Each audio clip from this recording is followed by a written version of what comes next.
Bienvenidos nuevamente a otro espacio más de ciencia, conocimiento, compartir experiencias. Y hoy vamos a abordar un tema recontrapolémico, eh, lleno de tabúes y de malinformación. Eh, Vamos a hablar del ejercicio, la fuerza y la mujer en el deporte. Algo sumamente polémico y sumamente eh, al alcance de la mano y que por ahí el tratamiento muchas veces está desenfocado. Muchas veces equivocamos el norte. Y vas a ver en algunas diapositivas, en el transcurso de esta charla, que vamos a abordarlo desde el sentido común, desde el respeto, desde la intimidad de la persona, pero por sobre todas las cosas de la ciencia. Y la biología eh, no tiene muchos secretos, que hoy se estudia todo, hay que solamente buscar la información. En primer lugar, lo que tengo para decir, que he compartido con muchos planteles de hockey, básicamente de hockey, muchos años de entrenamiento y de experiencias, pero siempre la relación entrenador-deportista o profesor-alumno, alumna en este caso, es fundamental porque hace a que ese feedback esté permanente y podamos tener información de primera mano de la percepción, ¿sí? Por eso hablo del sentido común, más allá de la ciencia, más allá del conocimiento.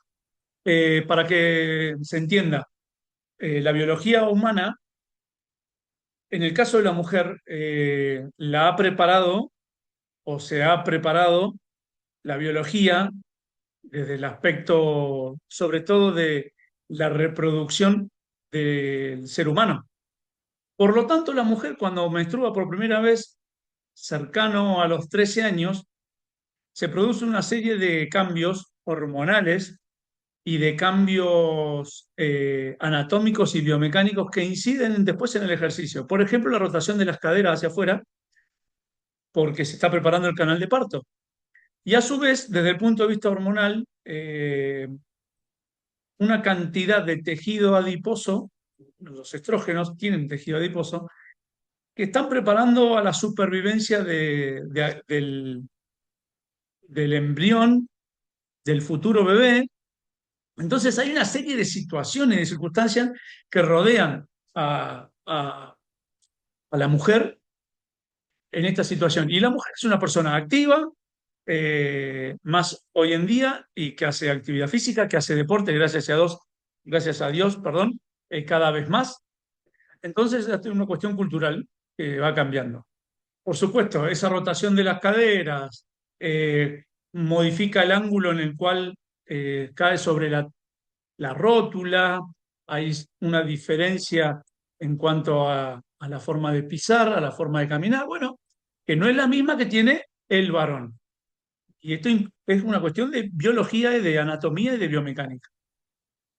Dicho esto, vamos a empezar a abordar este tema, como digo, desde el conocimiento. Entonces, lo primero que tengo que decir es que le vamos a tratar de dar una mirada integral a este tema que por ahí tiene un poco de tabú. Tiene que ser un poco más natural el tratamiento, y la actividad física tiene que ser parte de la solución y no del problema.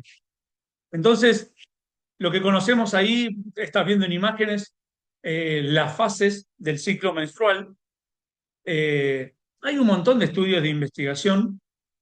Entonces, por ejemplo, este estudio de Batalier del año 2019 habla de, bueno, cómo dividir a lo largo de esos 28 días de ciclo menstrual en diferentes etapas. Entonces la divide en cuatro: la fase premenstrual, la fase menstrual, la fase folicular y la fase de ovulación. Y ahí tenés más o menos cuáles serían las herramientas que vos podrías utilizar desde el punto de vista de la actividad física. Esto es esta es una mirada, ¿sí? Esta es una mirada, ahí te vas viendo cada fase cómo se va programando. según este estudio de investigación. Entonces, ¿qué es lo que se cree comúnmente? Bueno, mirá, los primeros días de menstruación, que son los días de mayor sangrado, donde los dolores menstruales son un poco más fuertes, quiero decir algo. El principio de individualidad es sumamente importante acá y el de carga y recuperación. ¿Por qué? Porque un ciclo menstrual no es igual al otro, ni en la misma persona. Imagínense un plantel superior de hockey, 25 o 30 jugadoras. eh, Ahora vamos a ver una gráfica sobre la menorrea, que es la disparidad o la discontinuación del ciclo menstrual. Entonces, claramente tenemos que tener muy en claro casos muy puntuales. Por eso hablo del sentido común y no de generalizar. Entonces, la misma mujer no va a tener las mismas características un ciclo con con el que sigue. Entonces, fíjate esto, ¿no? Esto es un artículo de una revisión, eh, cómo el ciclo menstrual puede afectar el ejercicio, perdón, si el ciclo menstrual afecta el ejercicio y la performance. No hay evidencia que se altere el consumo de oxígeno, que se altere la ventilación pulmonar, los niveles de lactato acumulado, los niveles de frecuencia cardíaca. Algunos estudios muestran de manera subjetiva en la escala de Borg la percepción del esfuerzo. Por eso hablo de el principio de individualidad y de sentido común a la hora de programar, de cuantificar las cargas. Y otros estudios muestran que hay un mayor rendimiento deportivo y una mejor performance en los periodos menstruales y hasta postmenstruales. Entonces, ves mejorías en cuanto a la performance en el periodo premenstrual. Pero esto es muy individual. Entonces, sigo hablando de sentido común. Mirá esta gráfica sobre, porque acá la pregunta es, ¿el ciclo menstrual afecta el ejercicio y la performance? Ahora te pregunto, ¿el ejercicio y la performance afectan el ciclo menstrual? O sea, al revés, te cambio la pregunta para que lo analicemos. Fíjate, todos estos trabajos de investigación realizados en atletas que tienen prevalencia de amenorrea. ¿Qué quiere decir amenorrea? Es que su ciclo menstrual se da muy pocas veces por año y no de manera regular. Y fíjate que hay desde runner de cross country, de maratonistas, de bailarinas, de atletas del college o secundaria, como le conocemos en Argentina, nadadores y ciclistas. Son todos deportes individuales cíclicos. Fíjate las características, ¿sí? Algunas veces por año, dos o tres veces, tres periodos por año, no hay determinación y estos trabajos de investigación, o sea, se viene investigando hace muchísimo tiempo. Entonces acá la pregunta es al revés, si el ejercicio y la performance afectan el ciclo menstrual. Y probablemente sí, por eso hay deportistas que son amenorreicas, ¿sí? Y otras son regulares. Entonces, trabajando sobre una persona que tiene su ciclo menstrual regular, ver qué hacemos durante eh, la planificación de las cargas de trabajo. Si una persona es amenorreica y tiene irregularidad en su ciclo, bueno, lo primero que tiene que hacer es ir al médico y trabajamos nosotros con el médico en un trabajo interdisciplinario, con el médico, con un endocrinólogo, o sea, con la ginecóloga, endocrinóloga, ver si hay una cuestión de alimentación, etcétera. No es un factor aislado, sino que tenemos que abordarlo de manera integral, como dije al principio.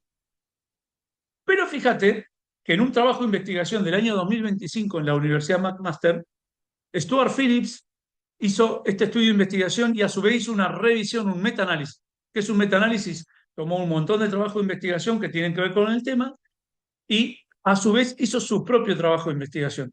Para este estudio utilizó mujeres sanas, deportistas y activas. Y fíjate este dato, de la totalidad de las mujeres que participaron del estudio, solo el 12% tenía un ciclo menstrual relativamente constante de 28 días. O sea, el gran porcentaje no era así.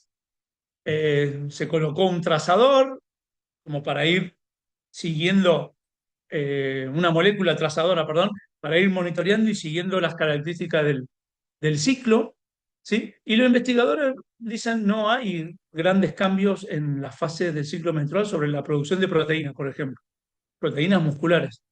Eh, dice, nuestro trabajo demuestra que las mujeres que deciden levantar pesas y recondicionar sus músculos pueden hacerlo en cualquier fase de su ciclo. No hay diferencia fisiológica en la respuesta del ejercicio. Este es un estudio de Stuart Phillips actual, está salido recién del horno, ¿sí? 2025. Entonces, volvemos a los mitos, a las creencias, que dice la creencia, que dice la evidencia. Ahí te lo dejo para que lo mires. La evidencia sobre el rendimiento por fases es limitada, por lo tanto puede estar un poco sesgada la opinión. Vuelvo a lo mismo. Principio de individualidad, muchachos, profesores.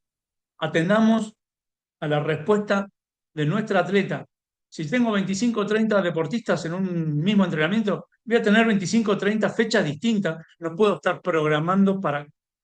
Lo ideal sería poder programar para cada una de ellas un entrenamiento distinto en la fase más crítica.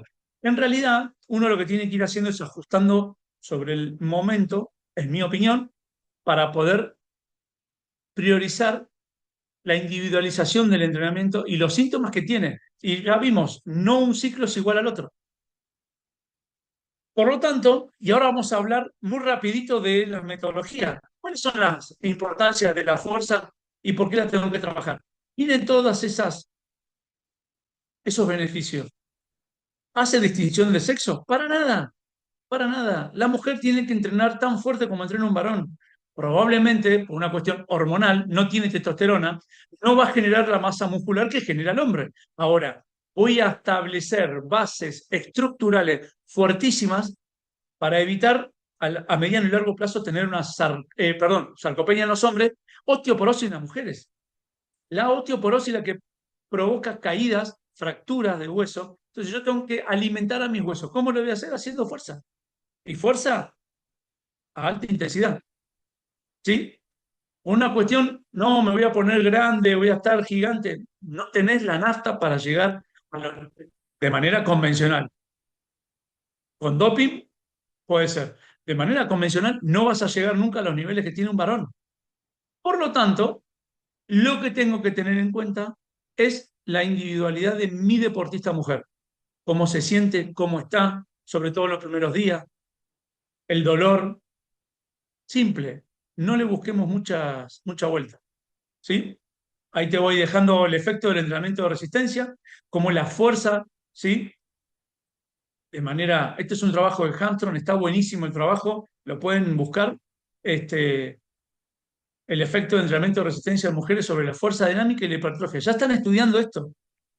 Se realizaron metaanálisis de efectos aleatorios para estimar el efecto de la resistencia sobre la fuerza muscular y la hipertrofia. ¿Sí? La duración del estudio fue larguísima, fue entre 4 semanas y 12 meses. O sea, muy largo el estudio de investigación.